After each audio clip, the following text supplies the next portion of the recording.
Sun travels வடமாகாணத்தில் சட்டப்பூர்வமான அனுமதியுடன் இயங்குகின்ற visa consultant and ticket agent. உங்கள் பெறுமதியான கடவுச்சீட்டுகள் ஆவணங்களுக்கு பாதுகாப்பான அனுமதி பெற்ற நிறுவனம் சன் டிராவல்ஸ்.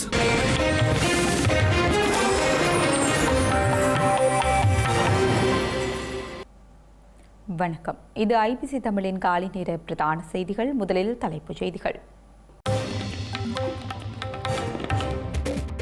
செவ்வந்தி பயணித்த படகு மீட்பு, யாழில் குற்றப்புலனாய்வு பிரிவு அதிரடி. நாமலுடன் தொடர்பில் இருந்த பெக்கோ சமன் தொலைபேசியில் சிக்கிய ஆதாரம். போதைப்பொருள் ஒழிப்பு விவகாரம், அரசிற்கு ஆதரவு வழங்க தயார் என்கிறார் கஜேந்திரகுமார். பேருந்தில் ஏற்பட்ட தீயினால் 25 பேர் பலி, ஆந்திராவில் சோகம். சீன ஜனாதிபதியை சந்திக்கும் ட்ரம்ப், வர்த்தக போருக்கு மத்தியில் பரபரப்பு. இனி விரிவான செய்திகள். பாதாள உலகக்குழு தலைவர் கனேபுள்ள சஞ்சீவவின் படுகொலையுடன் தொடர்புடைய இஷாரா செவ்வந்தி இந்தியாவிற்கு தப்பிச் செல்ல பயன்படுத்தியதாக படகு யாழ்ப்பாணத்தில் கைப்பற்றப்பட்டுள்ளது. யாழ்ப்பாணம் அராலி பகுதியிலிருந்து குறித்த படகு கைப்பற்றப்பட்டுள்ளதாக தெரிவிக்கப்பட்டுள்ளது. இஷாரா செவ்வந்தி கிளிநொச்சி மற்றும் யாழ்ப்பாணம் உள்ளிட்ட பகுதிகளில் தலைமறைவாகியிருந்து படகு மூலம் இந்தியாவிற்கு தப்பிச் சென்றமை விசாரணைகளில் கண்டறியப்பட்டது. இதனையடுத்து செவ்வந்திக்கு தங்குமிடம் வழங்கிய பலர் கைது செய்யப்படுவதுடன் அவரை இந்தியாவிற்கு அனுப்பி வைத்த ஆனந்தன் என்ற நபரும் கைது செய்யப்பட்டுள்ளார். இந்த நிலையில் யாழ்ப்பாணத்தில் கொழும்பு குற்றத்தடுப்பு பிரிவினர் மேற்கொண்ட விசாரணைகளின் அடிப்படையில் குறித்த படகு கைப்பற்றப்பட்டு யாழ்ப்பாணம் தலைமையக காவல்துறையினரிடம் ஒப்படைக்கப்பட்டுள்ளதாக குறிப்பிடப்பட்டுள்ளது. அத்துடன் இஷாரா கிளிநொச்சியில் தலைமறைவாகியிருக்க உதவியமை தொடர்பில் கைது செய்யப்பட்ட ஒருவர் இன்று வரை விளக்கமறியலில் வைக்கப்பட்டுள்ளார். கொழும்பு புதுக்கடை நீதவான் முன்னிலையில் அவர் பிரசன்னப்படுத்தப்பட்ட போது விளக்கமறியலில் வைக்க உத்தரவு பிறப்பிக்கப்பட்டுள்ளது. இந்த நிலையில் இஷாராவுக்கு உதவி புரிந்தமை தொடர்பில் கைது செய்யப்பட்டுள்ள 4 சந்தேக நபர்களை இன்று நீதிமன்றில் முன்னிலைப்படுத்த கொழும்பு குற்றத்தடுப்பு பிரிவினர் நடவடிக்கை எடுத்துள்ளனர். இதேவேளை இஷாரா செவ்வந்தியின் தொலைபேசி அழைப்புகள் தொடர்பில் விரிவான விசாரணைகள் முன்னெடுக்கப்பட்டு வருவதாக கொழும்பு குற்றத்தடுப்பு பிரிவினர் குறிப்பிட்டுள்ளனர். அத்துடன் செவ்வந்தியை இந்தியாவிற்கு அனுப்பிய ஆனந்தனிடமிருந்து 2 நவீன கைத்துப்பாக்கிகள் கிளிநொச்சியில் மீட்கப்பட்டுள்ளன. மேலும் பல குற்றச்செயல்களில் ஈடுபட்ட நபர்களை இந்தியாவிற்கு சட்டவிரோதமாக கடல் வழியாக அனுப்பி வைத்தமையும் விசாரணைகளில் கண்டறியப்பட்டுள்ளது. இலங்கையில் கடந்த கால அரசாங்கங்கள் பாதாள உலக குழுக்கள் உள்ளிட்ட பல குற்றவாளிகளை பாதுகாத்து வந்துள்ளதாக ஸ்ரீலங்கா பிரதியமைச்சர் மஹிந்த ஜெயசிங்க குற்றம் சாட்டியுள்ளார். நேற்றைய தினம் நாடாளுமன்றத்தின் விவாதத்தில் கலந்து கொண்டு உரையாற்றுகையில் இதனை தெரிவித்த அவர், திட்டமிட்ட குற்றக்குழு உறுப்பினர்களுடன் தொடர்புடைய தகவல்கள் குறித்தும் பல விடயங்களை முன்வைத்தார்.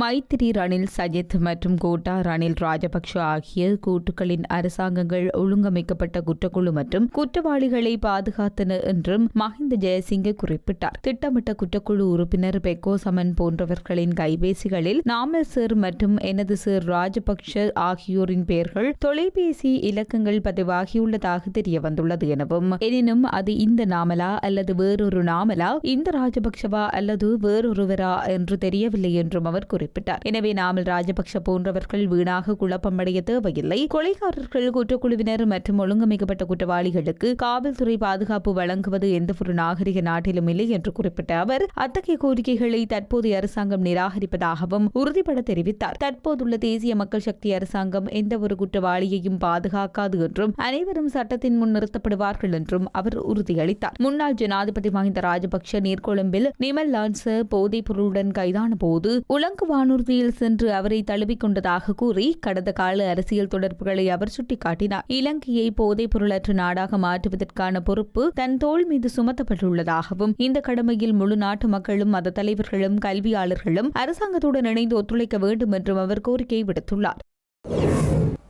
இந்தோனேஷியாவில் கைது செய்யப்பட்ட பாதாள உலக குழு உறுப்பினர்களில் ஒருவரான பெக்கோ சமன் என்பவருக்கு சொந்தமான 2 சொகுசு பேருந்துகள் கைப்பற்றப்பட்டுள்ளன. மேற்கு மாகாண வடக்கு குற்றப்பிரிவினரால் இந்த பேருந்துகள் பறிமுதல் செய்யப்பட்டுள்ளன.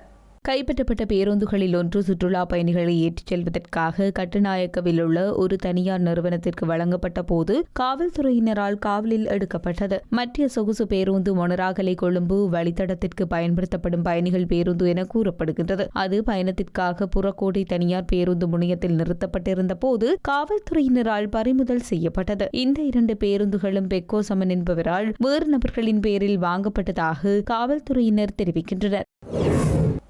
இலங்கையிலிருந்து போதைப்பொருள் பேரழிவை ஒழிப்பதற்கான தேசிய பொறுப்பை நிறைவேற்றுவதில் இனிமேலும் விவாதித்துக் கொண்டிருப்பதற்கு இடமில்லை என தெரிவித்த ஸ்ரீலங்கா ஜனாதிபதி அனுரகுமார் திசாநாயக்கு போதைப்பொருள் பேரழிவை ஒழிப்பதற்கான துரித வேலை திட்டத்திற்காக முழு நாடும் ஒன்றுபட வேண்டும் என்று வலியுறுத்தினார். போதைப்பொருள் பேரழிவை வேரோடு ஒழிப்பதற்கான முழு நாடுமே ஒன்றாக தேசிய செயற்பாடு குறித்து ஊடக நிறுவனங்களின் தலைவர்களுக்கு விளக்கமளிப்பதற்கான கலந்துரையாடல் ஜனாதிபதி அலுவலகத்தில் நடைபெற்றது. இதன்போது கருத்து தெரிவித்த ஜனாதிபதி, தற்போது தேசிய பேரழிவாக மாறி இளைஞர் சமூகத்தை போன்றே பாடசாலை மாணவர்களின் உயிருக்கு ஆபத்தை விளைவித்து வரும் போதைப்பொருள் வர்த்தகத்தை மையமாக கொண்டு அநேகமான குற்றங்கள் நடப்பது அவதானிக்கப்பட்டுள்ளதாக கூறினார். போதைப்பொருள் வர்த்தகம் மற்றும் அதனுடன் தொடர்புடைய குற்ற கும்பல்களின் நிதிப்பலம் என்பது பொருளாதாரம், சமூக கட்டமைப்பு, அரசு பொறிமுறை மற்றும் சட்டத்தின் ஆட்சியை கூட வீழ்ச்சியடைய செய்து நாட்டையும் சமூகத்தையும் அளித்து வருவதாக அவர் தெரிவித்தார். தற்போதைய அரசாங்கம் இந்த அச்சுறுத்தலுக்கு இனிமேலும் இடமளிப்பதில்லை என முடிவு செய்துள்ளதாகவும் இதற்காக அனைவரின் பங்களிப்பையும் எதிர்பார்ப்பதாகவும் ஜனாதிபதி தெரிவித்தார். மேலும் கடந்த காலங்களில் அரசியல் நிழலின் கீழ் சுதந்திரமாக வளர்ந்த இந்த குற்றங்கள் தற்போது நாட்டையும் சமூகத்தையும் கடுமையாக ஆக்கிரமித்துள்ளது என்பதையும் அதற்கு போலீஸ், சுங்கம், மோட்டார் வாகன போக்குவரத்து திணைக்களம் மற்றும் குடிவரவு மற்றும் குடியகல்வு திணைக்களம் உள்ளிட்ட முக்கிய அரசு நிறுவனங்களிடமிருந்து கிடைக்கும் ஆதரவையும் ஜனாதிபதி நினைவு கூர்ந்தார். மீண்டும் இவ்வாறான நிலைமை ஏற்படாதவாறு எதிர்கால சந்ததியினருக்கு இந்த தேசிய பேரழிவை தோற்கடிப்பதற்கு ஒத்துழைப்பு வழங்க வேண்டும் என அவர் மேலும் வலியுறுத்தினார். மக்கள் மீது உண்மையான பற்று கொண்ட அரசாங்கம் ஒன்றினால் மாத்திரமே போதைப்பொருளை முற்றுமுழுதாக ஒழிக்க முடியும் என நாடாளுமன்ற உறுப்பினர் கஜேந்திரகுமார் பொன்னம்பலம் தெரிவித்தார். அதே நேரம் வடமாகாணத்தில் போதைப்பொருள் பரப்புவதில் இராணுவத்தினருக்கு பெரும் பங்கு உள்ளது எனவும் நாடாளுமன்றத்தில் நேற்று உரையாற்றும் போதே அவர் இதனை தெரிவித்தார். யுத்த காலத்தில் தமிழீழ விடுதலை புலிகள் இயக்கத்தின் கட்டுப்பாட்டு பகுதிகளில் போதைப்பொருள் பூஜ்ஜிய பாவனையில் இருந்தது எனவும் அவர்கள் மக்களை பாதுகாக்க வேண்டும் என்ற விருப்பத்துடன் இயங்கியதால் இது சாத்தியமானது எனவும் கூறினார். இந்த காலப்பகுதியில் வடக்கில் அரசு கட்டுப்பாட்டு பகுதிகளிலும் விடுதலை புலிகளின் ஆதிக்கம் இருந்தமையினால் அங்கு போதை அச்சுறுத்தல் குறைந்த அளவிலேயே இருந்தது எனவும் எவ்வாறாயினும் போர் மௌனிக்கப்பட்ட 2009ஆம் ஆண்டுக்கு பின்னரே வடக்கில் பாரியளவில் போதைப்பொருள் பரவல் தொடங்கியது எனவும் சுட்டிக்காட்டினார். இராணுவத்தினரே இந்த நடவடிக்கையில் முழு வீச்சுடன் ஈடுபட்டு வருகின்றனர் எனவும் இன்று சில பகுதிகளில் சமூக விரோதிகளுக்கு அடைக்கலம் தருமிடமாக இராணுவ முகாம் மாறியுள்ளது எனவும் தெரிவித்தார். விடுதலை புலிகளின் புரட்சியை தோற்கடிப்பதற்கு இராணுவத்தினூடாக பயன்படுத்தப்பட்ட போதைப்பொருள் என்ற புற்றுநோய் இன்று தெற்கு வரை பரவியுள்ளது எனவும் போதைப்பொருள் வர்த்தகம் தொடர்பான முறைப்பாடுகளையும் காவல் நிலையங்கள் ஏற்க மறுக்கின்றன எனவும் தெரிவித்தார். எனவே போதைப்பொருள் பரவலில் இராணுவத்திற்கு உள்ள தொடர்பு குறித்து தேடி பார்க்க வேண்டும் எனவும் அவர் தெரிவித்தார். அரசாங்கம் எடுக்கும் போதைப்பொருள் ஒழிப்புக்கு தேசிய வேலை திட்டத்திற்கு பூரண ஆதரவு வழங்கப்படும் எனவும் அவர் மேலும் தெரிவித்தார். யாழ்ப்பாணத்தில் 20 கிராம் ஐஸ் போதைப்பொருள் மற்றும் வாளுடன் கைது செய்யப்பட்ட 2 சந்தேக நபர்களும் விளக்கமறியலில் வைக்கப்பட்டுள்ளனர்.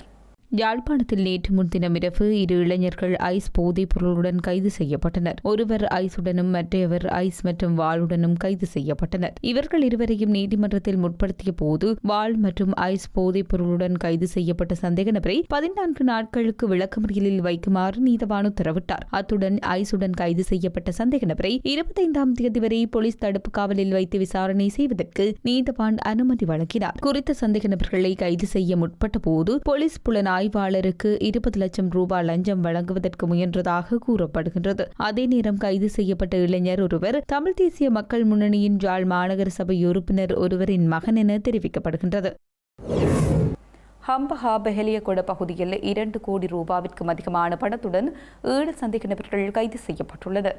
கொழும்பு புறக்கோட்டை பகுதியில் உள்ள தனியார் நிறுவனம் ஒன்றின் ஊழியரிடமிருந்து திருடப்பட்டதாக கூறப்படும் 3 லட்சம் பணமும் கைது செய்யப்பட்டவர்களில் ஒருவரிடமிருந்து கைப்பற்றப்பட்டுள்ளதாக காவல்துறையினர் தெரிவித்தனர். பெஹலியகொட பகுதியில் சந்தேகத்திற்கிடமான முச்சக்கர வண்டியொன்றை சோதனைக்குட்படுத்திய போது அதில் பயணித்த ஒருவர் அதிகளவான பணத்துடன் கைது செய்யப்பட்டுள்ளார். சந்தேக நபரிடமிருந்து 3 லட்சம் ரூபாய் கைப்பற்றப்பட்டுள்ளது. அவரிடமிருந்து மேற்கொள்ள விசாரணைகளில் அந்த பணம் புறக்கோட்டை பகுதியில் திருடப்பட்டமை தெரியவந்தது. இதனிடையே 15 லட்சம் ரூபாய் பணத்துடன் மற்றும் ஒரு பெண்ணும் குறித்த பகுதியில் கைது செய்யப்பட்டுள்ளார். இதற்கிடையில் 2 கோடியே 20,45,000 ரூபாய் பணத்துடன் மேலும் 5 சந்தேக நபர்கள் பெஹலியகொட பகுதியில் கைது செய்யப்பட்டுள்ளதாக காவல்துறையினர் தெரிவித்தனர். எனினும் கைப்பற்றப்பட்ட பணத்திற்கான உரிமையாளர்கள் யார் என்பது தொடர்பில் இதுவரை கண்டறியப்படவில்லை எனவும் தெரிவிக்கப்பட்டுள்ளது. இந்தியாவின் ஆந்திரா மாநிலத்தின் கார்னூல் மாவட்டத்தில் பேருந்து ஒன்று தீப்பற்றியதில் பயணிகள் 25 பேர் உயிரிழந்த சம்பவம் சோகத்தை ஏற்படுத்தியுள்ளது. ஆந்திரா மாவட்டம் கர்னூலில் பயணிகள் 42 பேருடன் சென்று கொண்டிருந்த சுற்றுலா பேருந்து தீப்பற்றியுள்ளது. பெங்களூர் நோக்கி சென்று கொண்டிருந்த இந்த பேருந்து ஆந்திர மாநிலம் கர்னூலில் உந்துருளி மீது நேருக்கு நேர் மோதி தீப்பற்றியுள்ளது. இதனையடுத்து சம்பவ இடத்திற்கு விரைந்த தீயணைப்பு படையினர் நீண்ட நேரம் போராடி தீயை அணைத்தனர். எனினும் தீ விபத்தில் 25 பேர் உயிரிழந்துள்ளனர். இவர்களது உடல்களை அடையாளம் காணும் பணி நடைபெற்று வருகின்றது. மேலும் 15ற்கு மேற்பட்டோர் பலத்த காயமடைந்த நிலையில் சிலரது நிலைமை கவலைக்கிடமாக உள்ளதாக கூறப்படுகின்றது. இதனால் பலி எண்ணிக்கை அதிகரிக்க வாய்ப்புள்ளது என மருத்துவமனை வட்டாரங்கள் தகவல் தெரிவிக்கின்றன. இந்த தீ விபத்தில் உயிரிழந்தவர்களின் குடும்பத்தினருக்கு ஆந்திரா முதல்வர் சந்திரபாபு நாயுடு இரங்கல் தெரிவித்துள்ளார். அமெரிக்க ஜனாதிபதி டொனால்டு டிரம்ப் சீன ஜனாதிபதி ஷி ஜின்பிங்கை சந்தித்து கலந்துரையாட உள்ளதாக வெள்ளை மாளிகை தெரிவித்துள்ளது. அமெரிக்க ஜனாதிபதி ஆசிய நாடுகளுக்கான சுற்றுப்பயணத்தை முன்னெடுக்கவுள்ளார். இந்த நிலையிலேயே தென்கொரியாவில் நடைபெறும் ஆசிய பசுபிக் உச்சி மாநாட்டின் போது அமெரிக்க ஜனாதிபதி எதிர்வரும் 30ஆம் தேதி சீன ஜனாதிபதியை சந்திக்க உள்ளதாக வெள்ளை மாளிகை தெரிவித்துள்ளது. உலகின் 2 பாரிய பொருளாதார நாடுகளுக்கிடையில் பதட்டங்கள் தொடர்ந்து அதிகரித்து வருவதனால் இரு தலைவர்களுக்கும் இடையிலான சந்திப்பு குறித்து கேள்விகள் எழுந்த நிலையில் வெள்ளை மாளிகை இதனை உறுதிப்படுத்தியுள்ளது. டிரம்ப் 2வது தடவையாக ஜனாதிபதியாக பதவியேற்ற பின்னர் இடம்பெறும் முதல் சந்திப்பு இது என கூறப்படுகின்றது. அதே நேரம் தென்கொரியாவிற்கான பயணத்தின் போது டிரம்ப் அந்த நாட்டு தலைவர் லீ ஜே மியூங் மற்றும் புதிய பிரதமர் தானோ தகைசியையும் சந்திக்க உள்ளார். மேலும் மலேசியா மற்றும் ஜப்பான் ஆகிய நாடுகளின் தலைவர்களையும் அமெரிக்க ஜனாதிபதி சந்திக்க உள்ளார். செய்திகளின் நிறைவாக மீண்டும் தலைப்புச் செய்திகள். செவ்வந்தி பயணித்த படகு மீட்பு, யாழில் குற்றப்புலனாய்வு பிரிவு அதிரடி. நாமலுடன் தொடர்பில் இருந்த பெக்கோ சமன், தொலைபேசியில் சிக்கிய ஆதாரம். போதைப்பொருள் ஒழிப்பு விவகாரம், அரசிற்கு ஆதரவு வழங்க தயார் என்கிறார் கஜேந்திரகுமார். பேருந்தில் ஏற்பட்ட தீயினால் 25 பேர் பலி, ஆந்திராவில் சோகம். சீன ஜனாதிபதியை சந்திக்கும் டிரம்ப், வர்த்தக போருக்கு மத்தியில் பரபரப்பு. இத்துடன் ஐபிசி தமிழின் காலை நேர பிரதான செய்திகள் நிறைவு பெற்றன. உடனுக்குடன் செய்திகளை அறிந்து கொள்ள ibctamil.com என்ற நமது இணையதளத்தை பார்வையிடுங்கள். வணக்கம்.